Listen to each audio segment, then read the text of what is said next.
Hi, I'm Jeff Gonzalez, president of Trident Concepts, and today I'm here with Brownell's Daily Defense to talk to you about rifle manipulations, in specific the reload and malfunction clearances. So, you've taken your new rifle to the range, you've probably had a lot of fun. At some point you've run out of ammunition, which means that the ammunition in the magazine has run out.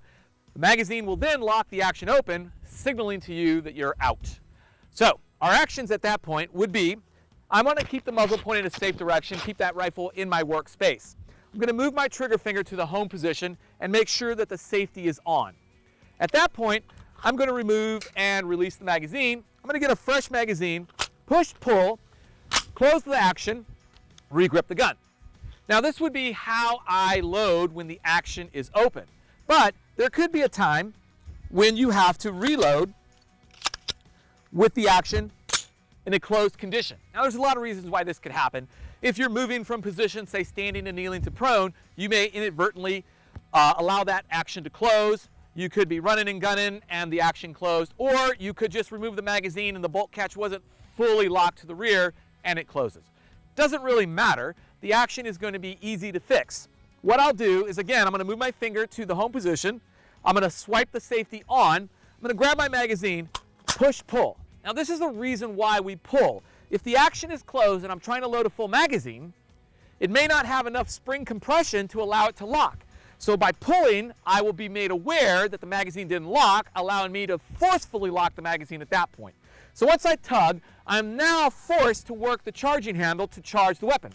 Once I do this, I can re-grip and now get back to my shooting. One of the mistakes that we'll see is when people work that charging handle, they'll run the charging handle forward.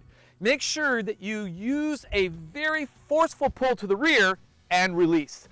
Don't ride that charging handle forward. You'll slow the velocity of the bolt, potentially causing a malfunction, which is what we're going to talk about next. So, there are several different types of malfunctions.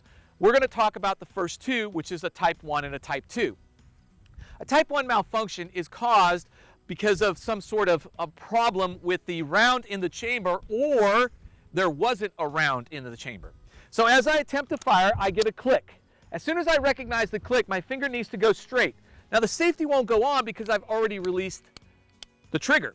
At this point, what I'm going to do is I'm going to smack the base of the magazine to make sure that it's fully seated as I tug down. Then I'm going to come back here, work the charging handle, and then I'll attempt to fire. If I get the bang, great. If I didn't get the bang, I'll have to shift into remedial action. So next we're going to work on how to clear a type 2 malfunction. Now to set up a type 2 malfunction is a little tricky. All I'm going to do is I'm going to remove the magazine. I'll pull one of the rounds out. I'm going to go ahead, pull back just enough to allow the round to seat, and now I've created a type 2 malfunction. Now the nice thing about the type 1 and the type 2 malfunction is they are virtually cleared with the same immediate action drill.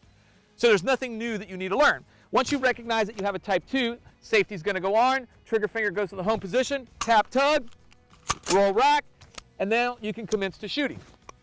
So the nice thing about the immediate action drill is that it will solve your type 1 and type 2. What we're trying to do is build some consistency with your shooting so that you can help to start recognizing the types of malfunctions. The type 1, type 2 usually happen because when you try to pull the trigger, you get a click instead of a bang. When you recognize that click, the first thing you want to do is move your finger straight, safety goes on, tap tug, roll rack, and then you're back into the fight. Now what are some of the causes to these malfunctions? There's a lot. The most common causes are the ones that are easy for us to deal with. That is going to be the dirty gun. A dirty gun typically can promote more malfunction. So if you keep your gun clean, or at the very least well oiled, you're going to eliminate some of these problems. Next is bad ammo. It is possible for you to have a bad round. And when you experience that bad round, now with the immediate action drill, you should be able to remedy that. Next is going to be operator error. It is possible that you might create the malfunction by failing to properly load, or if you run that charging handle forward. And then of course there are broken parts. Should some features of your firearm wear out, the small parts break, you could experience a type 1 or type 2 malfunction. All right, I'm Jeff Gonzalez. If you have any questions or comments, please feel free to post them down below. Until then, take care and stay safe.